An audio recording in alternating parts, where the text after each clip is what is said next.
All right, everybody. I think we're on here live. I think my mic is working. Seems to skip in and out a lot. A little closer here. If you can hear me, let me know. I'm here for Resonant Essentials YouTube channel.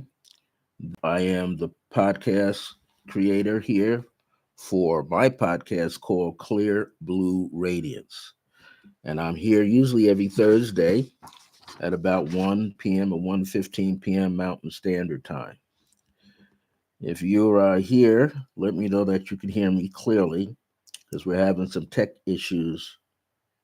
I believe on my side, something happening in my neighborhood. So today's topic is a big shift. Okay, there you go. Thank you. Thank you, Jackie. A big shift, leap or jump. The choice is yours to make.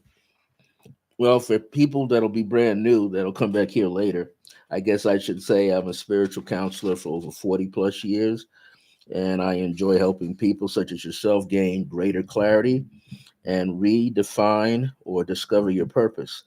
This topic is based on a topic that I've used before from uh, The Science of Living with Reverend Ike Kenrinkota, better known as Reverend Ike.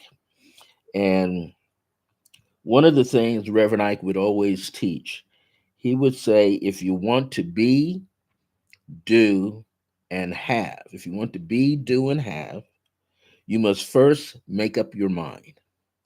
So my title was There is a Big Shift, Leap or Jump Coming Up. The choice is yours to make. Now, the reason why I'm saying this is because there's a lot of talk around the solar eclipse. And every year, there's some major eclipse, and it's not just one. There's several of them during the year. People are on the internet trying to be Nostradamus. They're trying to be the one that claims it's the end of the world. There was a guy on, I didn't watch it. He was talking about there's going to be 3 days of darkness and it's going to be ice cold and we're all going to be frosted. And then there's another 3 days and then we come back and the sun rises. Well, there was a fellow by the name of David Wilcox, and someone else that said that about the shift from 1999 on New Year's Eve, New Year's Day, going into the year 2000. So what happened was everybody was on their phones, everybody was all excited, everybody was scared to death, and nothing happened. There was another young fellow that also projected the same thing. Nothing happened. In fact, that younger guy had gotten a whole lot of flack from people all over YouTube, Justin.tv, Livestream, Ustream, all these channels, because he was boldly making this prediction. So, even though I have psychic, empathic, intuitive abilities, clairvoyant abilities, clairaudient abilities, I'm not going to make a leap of such a prediction. I'm not trying to be the next Nostradamus or anybody else. But what I will tell you is this eclipse, just like every other one, you will hear people say, don't do any ritual magic if you're in the ritual magic. They say, do not meditate. It is more ominous than you think, according to so many people out there doing these predictions like that and telling you what to do or not to do. Some people saying collect a lot of water. Some people saying it could be a major earthquake. Some people claiming that the bridge is that big collapse of that bridge there in Baltimore. People were saying that, hey, I see these lights going across flare, and they don't know that's electrical cable wires. That's not sticks of dynamite. That's electrical cable wires that were being interrupted and broken because the bridge was collapsing. So what I'm here to say is don't do your best not to listen to too much of that stuff. Listen for your higher self. That's who you want to be listening to. Your higher self is your true weatherman, weather woman. Your higher self is your wing person. Your higher self is your protector, your guider. Your higher self can switch itself and call in dragon, unicorn energy, condor energy, eagle energy, cobraic energy, which is the cobra energy. Your higher self can call on the seas, the winds, the elements of earth and fire, your higher self. So that book that I wrote, which my shipment of books are coming later than what I thought, so I won't even have a batch here this weekend. But this book that I wrote, Radiant Heart, this book talks about the higher self and 7 different ways that you can connect with your higher self. So today's talk is don't stop meditating. Do not stop your meditation sessions, no matter what you hear in the news. Do not stop. Now, if you happen to be a little tired, overrun, and you're so exhausted that you can't hold your body up, then get some rest. That's okay. Maybe fast a few days out of the week. That's even better. Clear out the kidneys and detox your kidneys. That you can do that within 24 to 48 hours, one time. Once per season. Detox your liver. Do that as well. Do the things you need to do to prepare the body for an internal shift. Because the shift that we see on the outside is happening actually on the inside. This is going to be an opportunity now under the age of Aquarius where we can actually jump timelines. You can jump a timeline. You don't have to stay in your lane. You can expand your lane and feel the energy in the toroidal field of your aura all the way around you. And you can start getting in touch with what we call your future self and what we might call your past self. And you're the conduit. You're at the nexus point where all of these lifetime streams are running concurrent with each other. They're running in the same direction. And in there, you can find yourself being the successful artist, musician, dancer, composer, actor, actress, film director, producer, documentarist, novelist, politician, military officer, 5-star cook, and so forth. You can find yourself within yourself doing these things. And you're going to have an opportunity to experience that. Why? Because now's the time. But the choice is yours to make. You can decide to jump into it or watch it go by. But I will tell you, you will have plenty of opportunities to jump in. All the wonderful women that are tuning in, I know you remember what is that? Jumping rope. Jumping rope is the ideal example, right? One rope, that's the beginning, right? One person on one end, a person on the other, and they're spinning the rope. Well, then you have, when you get good with that, then you got 2 ropes. One going in, not like this and not like that, like counter action. And you had to time that thing, jump in, and people could do it. Move both feet in rhythm. There's a Asiatic African American women's group. I forget where they are in the United States. These women are, like most of them, I believe, from their 40s and up, and they have used this fitness double jump, and they are good. They are jumping just like they were younger, and they don't miss a beat. They are the prime example of opportunities coming up because of the solar eclipse and the lunar eclipse, but especially the solar eclipse energies coming up where you can jump into a pocket of energy. You can move into this pocket of energy Yes, double Dutch. Thank you, Jackie. I could see it, but I couldn't remember it. Double Dutch, right? And and there was always one or two boys on the neighborhood that had the rhythm to do it. Those of us who couldn't do it at an early age, because we didn't have even the rhythm to dance. You got to have some kind of rhythm in your body to catch that, just perfectly. So I use that as an example because things are in motion happening around us all the time. Everything, huge level, small level, nanosecond levels, and there are actual pockets in between, gaps, where you can actually jump into that gap and catch the circuitry, the energy.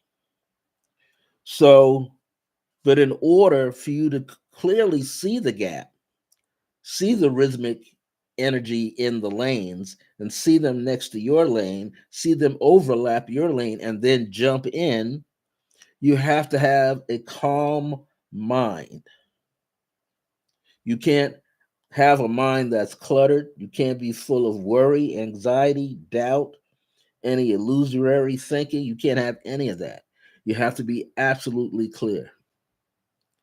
Then your emotions have to be very clear.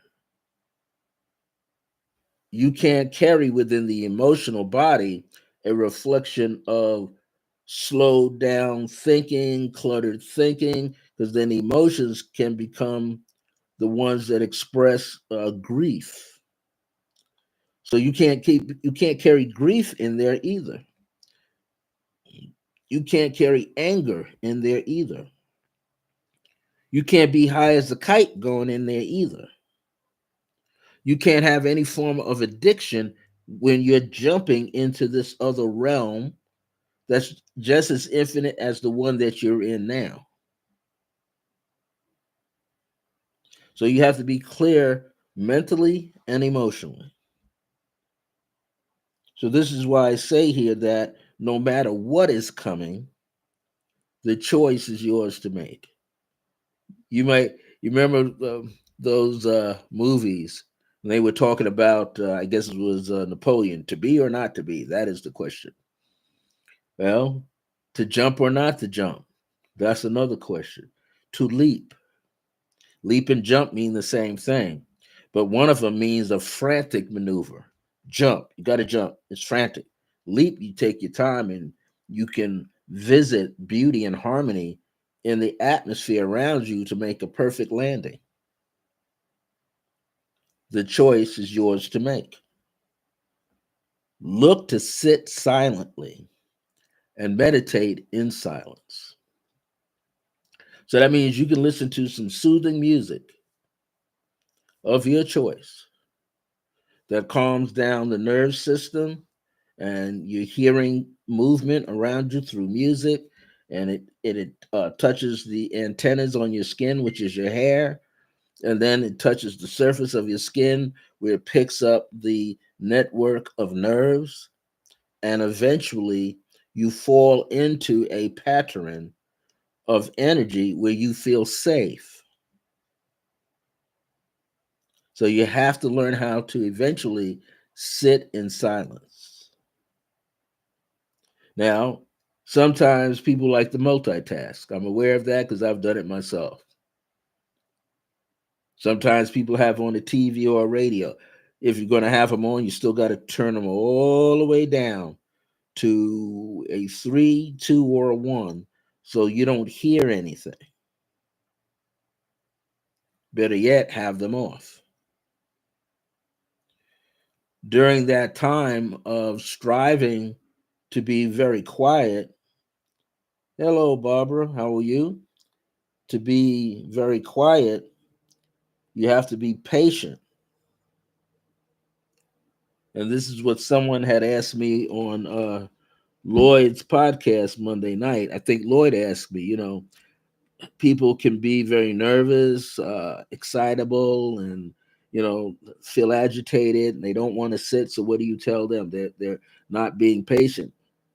You have to. You can never rush through meditation and expect to get something on the other end. You have to be patient. People usually are antsy like that during meditation because sometimes they're afraid to sit in the silence. They're afraid to sit with themselves. And I get it. You want to do this meditation sometimes with other people around you. Well, you can do it in a group also. But I've seen people sit in a group in my meditation classes.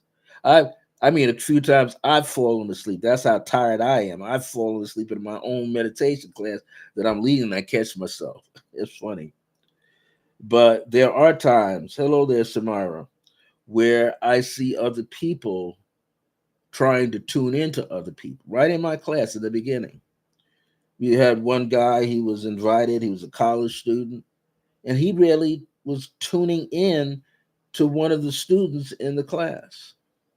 I was kind of shocked because he gave me no idea that he was that kind of person.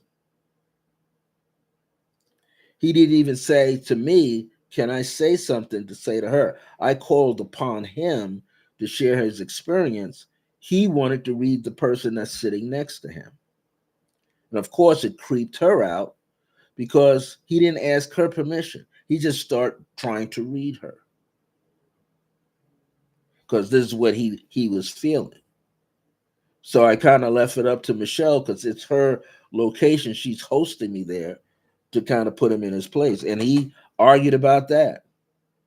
But here's the kicker: when everybody left after the 1 hour, my student went up to him in the parking lot and says, "Well, excuse me, do you have anything else to say?" He blew her off. Like, if you didn't listen to me in there, why should I tell you something now?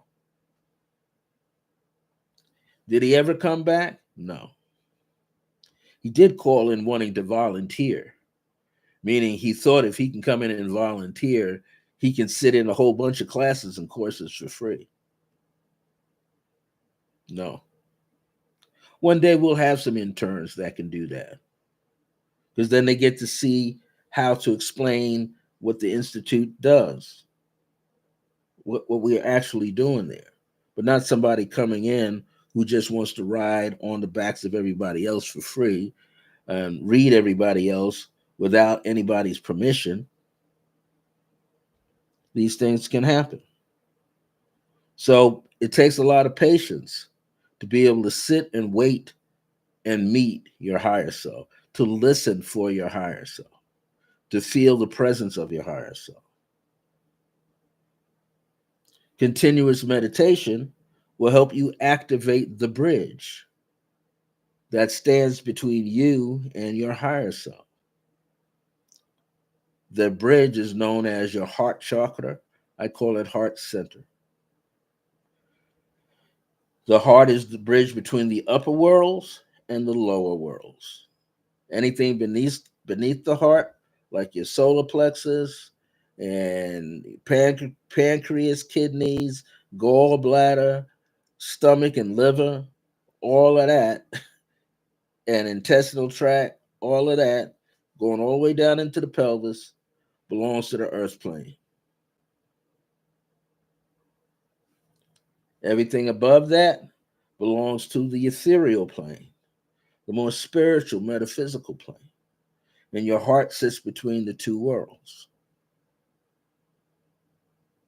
So there's this opportunity to use the heart as a filter, as a conduit, a polar action in the middle to help distribute that energy into the earth plane.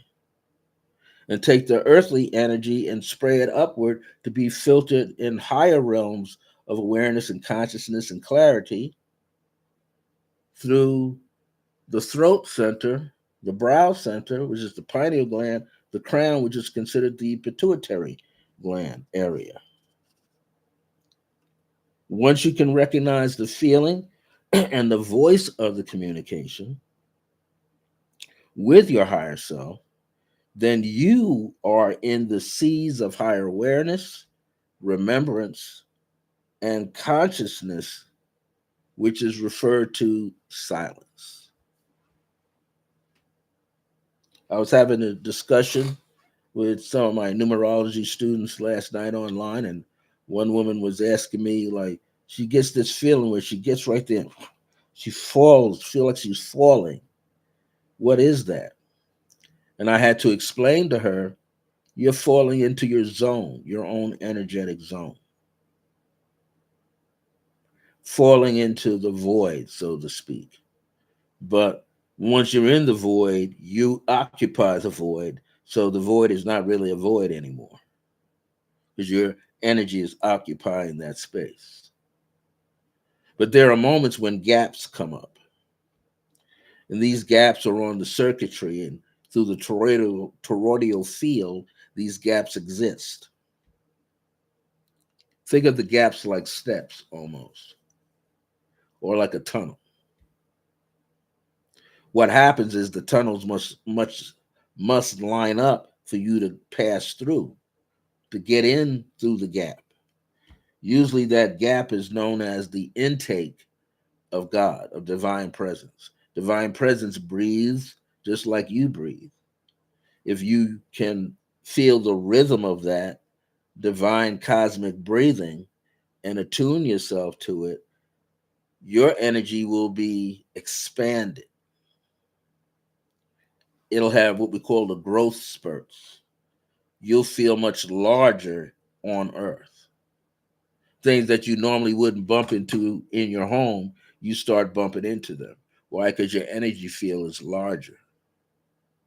And that's another thing that's happening. All this eclipse energy, lunar or solar, all these alignments happening are bringing us closer to recognizing our divine source and our connection to the divine source. So you can't stop meditating. You must keep going on and don't let anybody interrupt you. Now, if you're meditating for 20 minutes, now you got to graduate your space. You got to graduate that space to 30 minutes. And then you try to meditate every day or every other day, however your schedule permits you to, for 30 minutes, several times a week. But if you want to truly accelerate and really become expansive, then meditate twice a day, in the morning and in the evening. Do a shorter version in the morning because you might be going to work, having to go out, handle other businesses. So you do a 20, 30-minute meditation in the morning. But before you go to sleep, you do a 30-minute to 45-minute, better than that, a 60-minute meditation. Because once you can do the 60-minute meditation, then you are strengthening yourself, calming your mind down, your brain, so your thoughts are not all over the place. You no longer have itchy eyes. You don't feel like you got to blow your nose. You don't have to like clear your throat. You don't feel like you're itching or scratching because all of that energy has rolled off of you, has peeled away from you, and now you're in your zone. And you can control that zone with not only what you see coming through the brow center into your two eyes, but you can control it with deep breathing. When you can control the rhythm of your breath, you control the rhythm of your environment. You control the rhythmic palpitations of the heart and they slow down.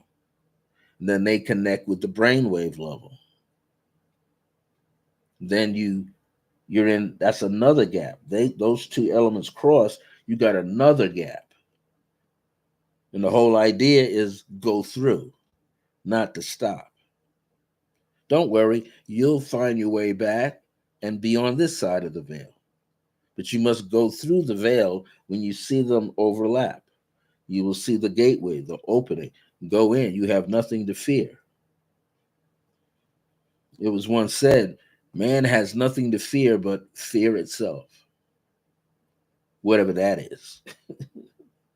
Or as Jose Silva would say, false expectations appearing real. So what one is expecting is not even real, it's false, but you are like tied into it. So you have to overcome that, then you can overcome the fear of loss. You realize that you are truly in control through your breathing because you're going to sync your breath up, the rhythm of your breathing with everything else, and then you'll see there's a certain layer of stability that starts to grow upon you. So that's why I say no matter what is coming, the choice is yours. You will not be surprised because you will be ahead of everything.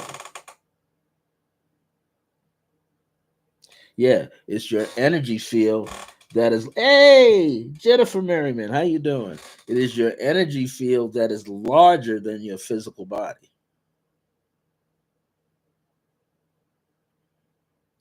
That's why you wake up sometimes and you feel like, oh, I got to get out and walk. Why? Because your energy field is all over the place. It has expanded itself because you have grown relaxed. And now you're inhaling and exhaling. You're drawing something in towards yourself and releasing a part of you out into the world. But you're also pressing out the field of energy all the way around your body. We are supposed to be able to press our auric field all the way around us into a radius of 55 feet. So you have that doubled. The diameter of any given circle that you are in should be 110 feet. You're right in the middle. That's a huge circle. And then you would have to be able to build that energy with your breath and your well beingness so that anything on the outside just doesn't show up on the inside without notifying you. I'll say that again. Nothing is going to show up in your space when you enhance it with your breath and your intention. Nothing is going to show up in your space unless you desire it to be there because you're programming it anyway. You're programming it with three words: peace, harmony, and happiness. But you can follow up in your mind if whatever's on the outside of that perimeter, that circumference, is not matching peace, harmony, or happiness, it is not welcome here. And this is why the poor kingdom, PAW, the dogs and the cats, are very sensitive to you when you're meditating. They can see your pictures show up in your mind, in your auric field. They can see your aura expand and contract. They can see the different gradations and different layers within the auric field. They can see it and they can feel it. They will attune themselves to it by coming on in the circle. Like they unlock the door, let themselves in, and close the door back and come over by you and lay on your feet, lay in your lap, get on your shoulders, put their face on your thigh, letting you know they're enjoying all of this. Can they stay? Sometimes when you do a real good meditation, it feels like a dream. Sometimes when you do a real good meditation, it feels like you're out of your body, floating around, like you went someplace else. But you can be so good with your meditation that you can actually intend that you be someplace else with a series of breaths. If you're real good at it, you can do it in 10 cycles of breathing. In most cases, you need 20 or 30 or 40 sometimes because you got to relax the body and the mind. Or I should say the brain. And as that becomes very relaxed, the whole body becomes relaxed. And then you're not fighting anything, but you are awake on another level. All your other levels of sensitivity are heightened. Your five basic ones are all based on earth: touch, smell, taste, hearing, and sight. They all involve energy touching some part of you. And when it does it very clearly and very distinctively, oh man, you're at home. Once you know what your own energy feel is like, you are truly at home. And if there's some sense of emergency, that which is around you, spirit guides, family members, you name it, they will let you know. You could be sitting in meditation in your home and they tell you somebody's outside your door. You might look and don't see anybody from the angle that you are seated at. They said, no, somebody's coming to the door. And then you hear a knock on the door, you hear the doorbell ring. And if you don't rush to get up to answer the door, you stay in that vibration. Your inner eyes, not these physical eyes, but your inner eye through the third eye will tell you who's on the other side of that door. Why? Because you know the element of energy from your body to the door. You're constantly reading it. Sitting here in my apartment, first time I got here in 2018, so excited to have my own apartment again. I came in and I forgot to turn the doorknob to lock it. So I'm sitting here in the living room in this deep zone on the floor because I wanted to lay on the floor and meditate. And to some extent, I don't fall asleep. I'm just on the floor. Ahead of time, I hear the elevator. Now, the elevator is always active certain times anyway, but I could hear the elevator. And like I was inquisitive about that elevator.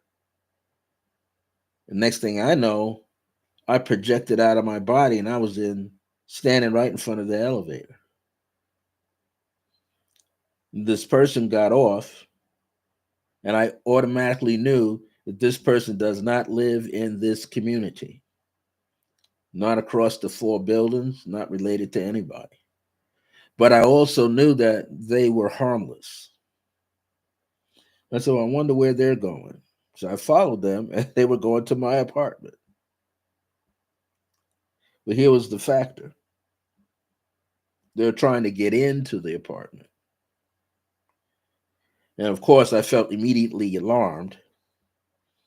So, boom, back in my body again.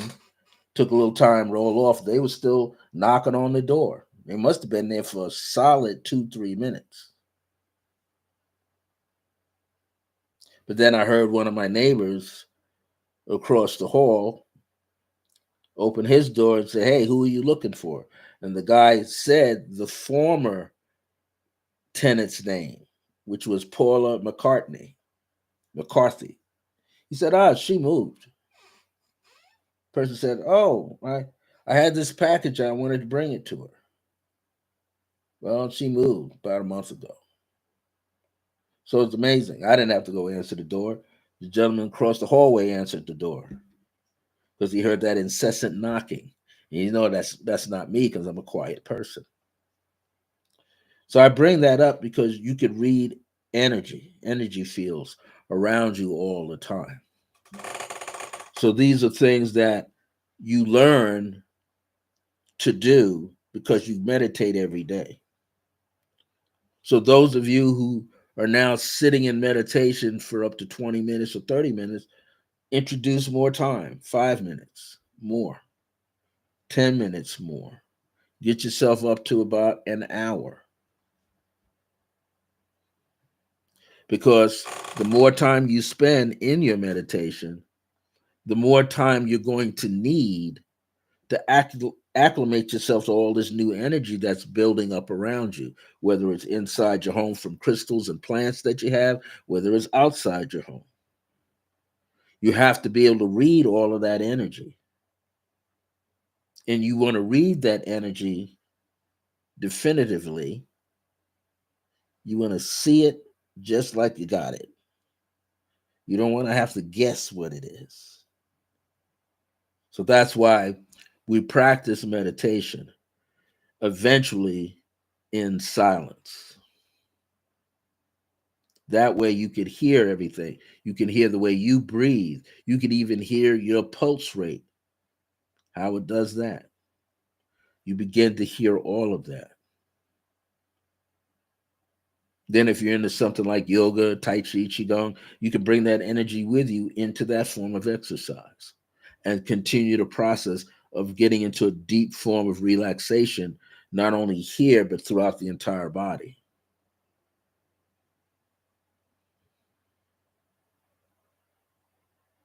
So, a big shift, leap or jump.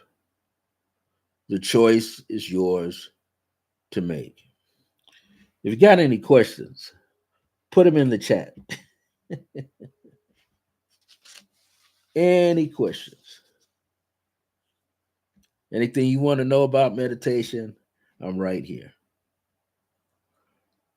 In fact, when I was on my friend Lloyd Strayhorn's show Monday, got a chance to talk about my book, which my shipment should have been here, but I don't think I'll get it now until next week. I'll have the first box in so I can start getting it. And then I ordered a second one that's going to come right behind it. So hopefully I'll have this box here of 12 by April the 5th. And hopefully I have another box that shows up around the 7th or so, which would put me on like a Monday. Then I'll have some books. Anywho, while I'm waiting for all of you to telepathically send me your questions.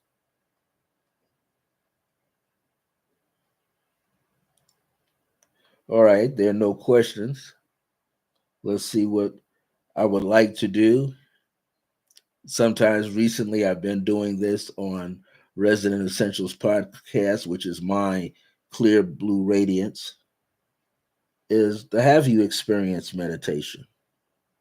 Meditation is the act of finding your center of being. The next question is being what? And that is to be better today than you were yesterday, to become more expansive, to be more of a beacon light of unconditional love, gratitude, grace, comfort, kindness, understanding, compassion, or just be in a total sense of peace. So begin to sit in a comfortable manner.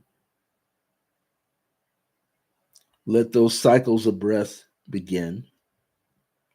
Taking your time, inhaling through the nose, and then exhaling through the mouth. Do that 2 more times.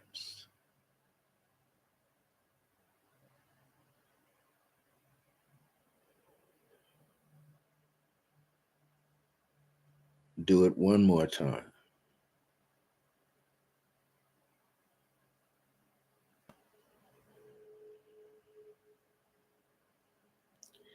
Now do all the breathing in and out through your nose if you can. Each inhalation and exhalation together counts as 1 beat, 1 second.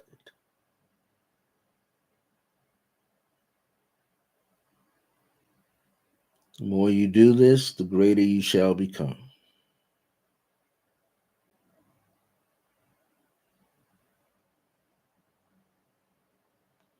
Enjoy the rhythm of your own breathing and allow yourself to go as deep as you can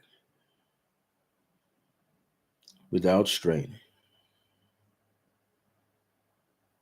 It's sort of like a rocking sensation, a quiet tick-tock sensation.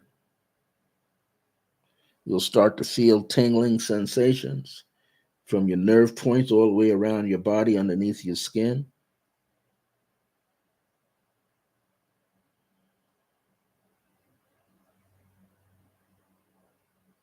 It's almost if you're seated on a chair, it's almost like you're not there.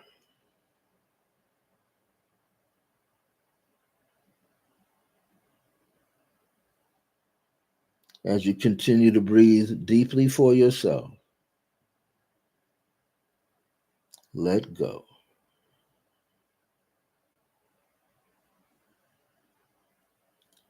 Let go.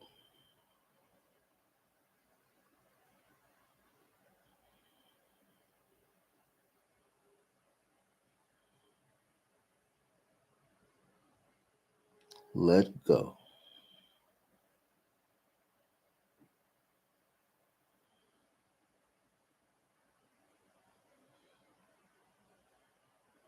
And as you're able to do that, all of the tiredness drains down from the top of your head through your face, neck, and shoulders,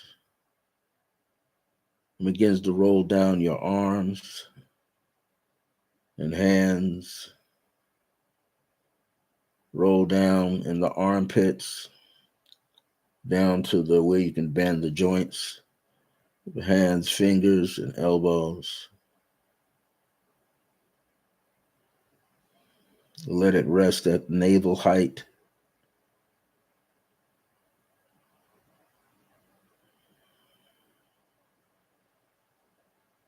And when you're ready, project through the nose, exhaling. And of course, inhaling through your nose.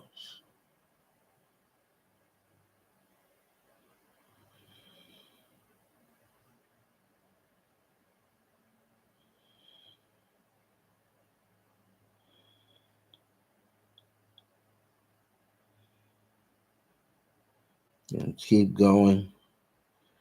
And sooner or later, you find yourself in a rocking sensation. You might be rocking forward and back, which allows you to step deeper into the space. You might go from side to side, which almost makes you more like a guardian of the space.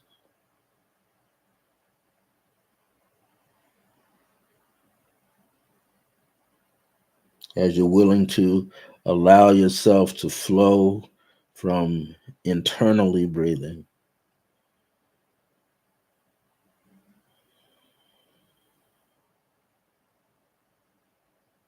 you can taste the ethers. You can taste the light almost. Taste and touch. Everything has a unique feeling to it, and your body is interpreting it in the way that it's supposed to for you.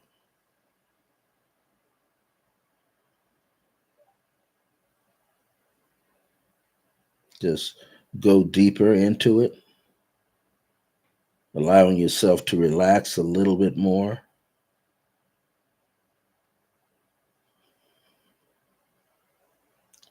And as you begin to relax even more so, you will find yourself within your body, but the body expanding. All six directions pulsating outward, pulling back inward.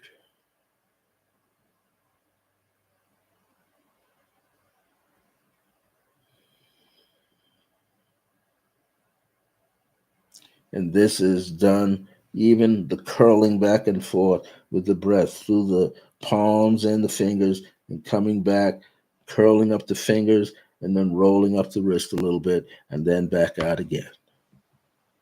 Take your time and enjoy yourself. Welcome to experiencing a little taste of my book called Radiant Heart. Keep your awareness and remembrance focused on your heart center for the rest of this. Take your time and continue to breathe. Enjoy the presence and beauty of yourself.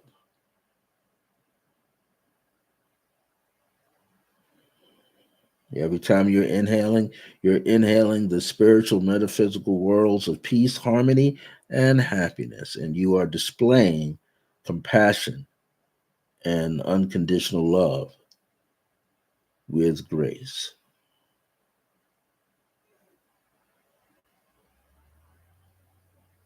I'll be back next Thursday with another message from Clear Blue Radiance. I'm Brother Francis E. Revels-Bey, the creator and host of Clear Blue Radiance, and I'm working through Resonant Essentials YouTube channel. I'll do my best to be here every Thursday at 1 p.m. Mountain or 1:30 or 1:15 p.m. Mountain, which is 3 p.m., 3:15, or 3:30 p.m., but you'll get a notice that I'm here. And as I begin to thank you for showing up today, be sure to click the like button and subscribe to Resonant Essentials. Until next time, remember that divine grace is a blessing as we're alive and well in the age of remembrance. I'd like to thank everybody from Jackie Fillmore to Golden Time 7-Eleven to Barbara Ewing to East Samara Woods to Jennifer Merriman, Indigo Moon. Thank you for being here today. If you have any questions about things that I'm doing, classes online and such, email me at iam.circleofgrace with the number one at the end, no spaces, at gmail.com. That's iam.circleofgrace1 at gmail.com. Looking forward to see you really soon. Take care. Have a good day.